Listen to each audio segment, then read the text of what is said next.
How to download HelloFresh recipe cards. Hey everyone, welcome back to the channel. So if you want to save your HelloFresh recipe cards for easy access, well, here is how to download them using the mobile app. So now without further ado, let's get started. So first thing first, open the HelloFresh app on your phone and make sure that you're logged in to your account.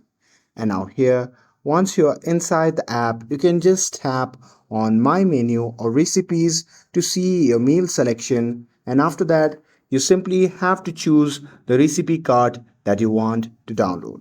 And there, once you have opened the recipe, you simply have to look for a download or save icon. And after that, you can simply tap on it to save the card to your device. And after that, now you can access your HelloFresh recipes anytime, even offline. And with this, if you found this video helpful, then don't forget to like, share, and subscribe to get updated for more videos. Thanks for watching, and I'll see you in the next video.